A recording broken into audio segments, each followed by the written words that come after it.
So we have some good news and we have some bad news. The good news is that this week's episode of 86 was well worth the wait. It was a great episode and cannot wait to just really dive into the nitty-gritty in a moment. But we have some bad news. The bad news is that next week we have another delay. So basically there's going to be no episode of 86 next week, and then it's going to come back the week after that, and then it's going to be on another delay after that week. So we have two confirmed delays for the 86 anime, and that is really unsettling because delays represent a lot of things. They can be a variety of things, but one of the biggest issues is obviously, production issues. Either the studio that's working on it, is not having enough time to really finish the episodes. There's other internal matters going on, maybe events, something happening in Japan, whatever. It can vary, but delays usually aren't necessarily a good thing, because delaying an episode costs a lot of money, because they've already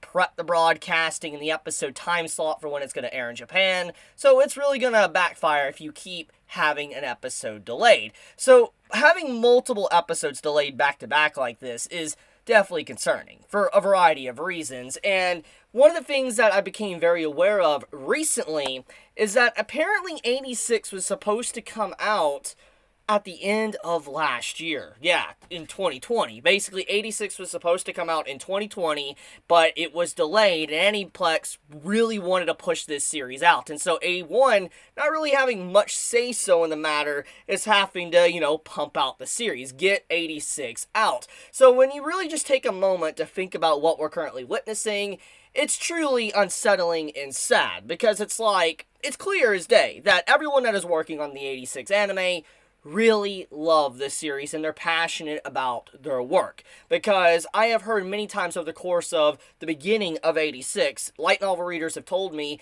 that the series is above and beyond what the light novel is. It's added more details in, it's added more clarification for certain things in the series, and me as an anime only, that makes me very happy to hear that an anime is using its medium to really boost what the series is, taking advantage of animation, art, music, etc. So that always makes me incredibly happy to hear. So it's clear that, the staff working on 86 loves it. So what's really going on here? Well, once again, they're apparently being rushed. They have to get this out quickly, really quickly. That's what Aniplex wants. Not A-1 that is working on it, but Aniplex that are kind of in charge of it all. And to make matters worse, it seems like they really are trying to keep up, but they're really behind in production because, once again, delay after delay. That's not normal. And then another delay after the upcoming delay. And it makes me feel like 86 should have came out next season. I feel like if Aniplex would have given A-1 more time, this series coming out for, winter of anime 2020 would have been probably a lot better of timing, but obviously they just want to get it out, and anime can kind of be like a sweatshop sometimes where they just want to pump that stuff out without really care about the people actually working on it, and that's kind of what's probably going on here. I could be entirely wrong, but that's what it actually seems like so far.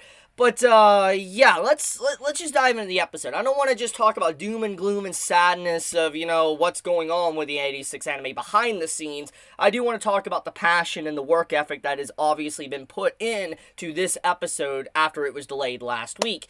Episode absolutely gorgeous. If I would have, let's say, started watching, the anime and come into this episode without being like a week-to-week watcher, I would have saw nothing wrong. I'd be like, man, this looks actually better than the normal episodes of 86. So it does show that the delay definitely did help the staff.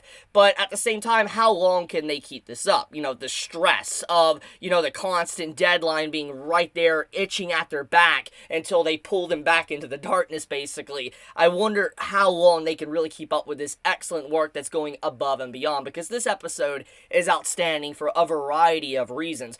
One, I really love the Frederica and Shin scene. The entire argument is absolutely fantastic for a variety of reasons. One of the big reasons is that it really shows Shin's facade start to crack. That he no longer is just acting like this stoic character that has no emotion. I mean, he puts on this very aggressive, angry-looking face throughout his conversation with Frederica, but when you really look at when she starts nailing in, like, hey, you're acting just like your brother. Hey, how do you think I'm gonna feel when you leave out through that door and you go and die on the battlefield? You're gonna put me in the exact same shoes that you have been in throughout your entire life. Your guilt that you felt with your brother. Do you really want me to feel that exact same way that you have been put through for this entire time? And I just love that entire conversation because it really just dives in and rips Shin apart. And you literally saw how he got hurt really bad from it, and he tried not to make that show. And that's what's really unsettling and sad, because he realizes what he's doing. He definitely is aware. He is not a dumb character by any means. He is aware of what he is doing to Frederica,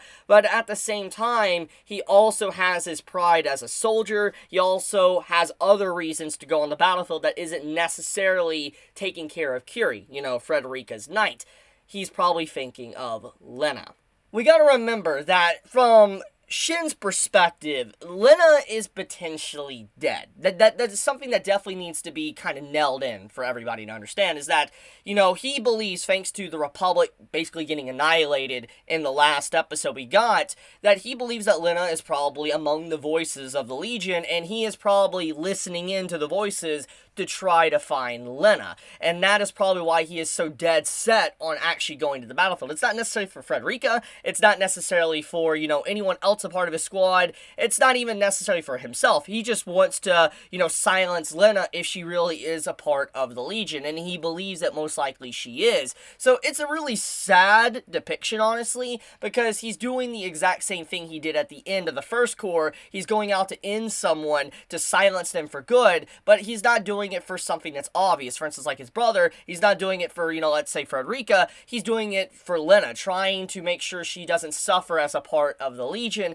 It's sad, and especially that final smile at the end of the episode really kind of nails in, his PTSD and how far he really has gone as a soldier, that he really needs to be disconnected from the battlefield. He has fought for too long, and it's driving him crazy. He is literally going crazy on the battlefield because that smile is just so sadistic and messed up. It makes me sad. It's heartbreaking, honestly, because of what his character has actually been through with all the survivor guilt and all of that. So it's a lot to really unbox with Shin's character from this episode. But let's take a step back and let's talk about some little things that was definitely being built up. For one, I do love how the president of the Confederacy is really taking a stance here. He's like, if the 86 do not come back and if they all get wiped out on the battlefield, he will make sure he destroys the Confederacy. That's pretty much what he implied. And that entire shot where you see kind of like an explosion effect around him,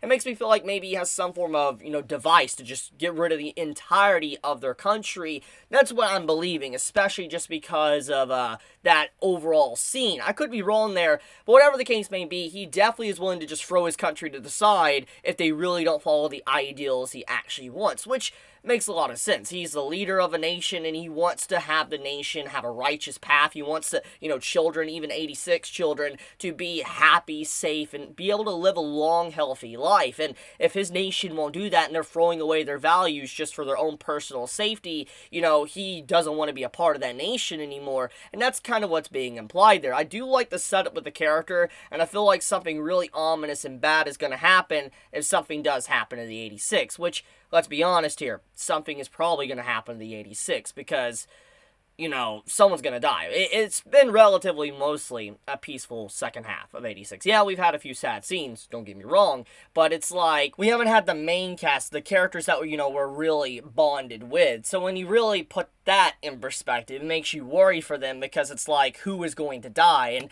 as I've said already, my theories on who potentially is going to die as an anime only is probably, his right-hand man, Shin's right-hand man, because just like the conversations that's been had in recent times, it fits all those type of I guess, criteria for a character to die, and he's a really cool character that'd be willing to probably lay down his life for his fellow comrades. That's kind of what it feels like to me. That's the impression I get, but someone is definitely going to die, and it's going to hit really hard when it does. So I am curious on what's going to happen when they finally go up against the overall AA big artillery gun that is the Legion, that is wiping out a variety of the individual areas of the army. I mean, if it isn't done, humanity is basically dead to begin with, which that is something I do want to dive into.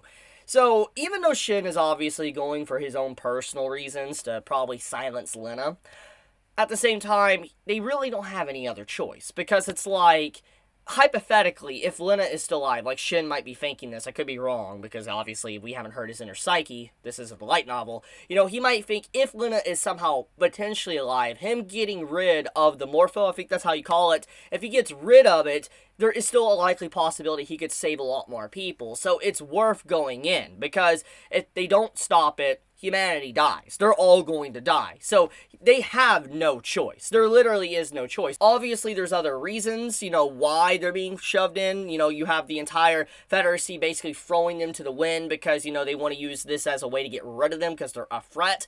But at the same time, they are the only ones that are actually capable of it. So yeah, I do appreciate what this is doing. Like, this setup and all that, and how it's really the same thing as how the Endicor 1 was, but a little bit of different circumstances because, they have no choice now. Because if they don't do it, everybody will die. It's kind of similar to Lena's situation of how all the 86 lined up and they were helping out in the middle of the main square. Because, like, if they didn't go and fight, they'd be just like, the Alba. They would just be like everybody else that runs away. So I guess this kind of fits into that mentality of what happened in the previous episode, is that they're 86 and that they're not going to be like everyone else. They're going to fight to the end because they're not going to run away from a fight.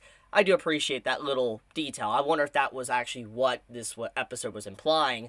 But, yeah, I guess I'm gonna wrap it up there. It's a great episode, like, hands down, great episode. And it just, hopefully the delays are, good. Like, it helps the studio, catch up. I am worried for the workers that are working on this series because it's really good. And I would hate to see, because of production issues and, lack of time, deadlines, really having a hamper on this series. It makes you wish that it would have been delayed longer if it was necessary. Like, I feel like it obviously is necessary for, obviously what's been happening. But I wish that the series would have came out next season if we were going to get this much delays. It would have been better for the animators and everybody working on it, and it would have been better for the people that actually want to watch it that individual season. But obviously, Aniplex is going to be Aniplex, and they're going to, pump things out. But okay, guys, I love you. You have a wonderful day or night wherever you live. If you enjoy my content, please subscribe. It helps me out a lot. And if I, gave you any form of entertainment and you enjoyed the video or whatever, leave me a like. It also helps me out. And if you didn't like the video, leave me a dislike. Obviously, the dislike bar is going to be disappearing very soon, so you might as well hit it when you can while you still have it. But jokes aside, though, be safe, guys. I love you. Chibi out.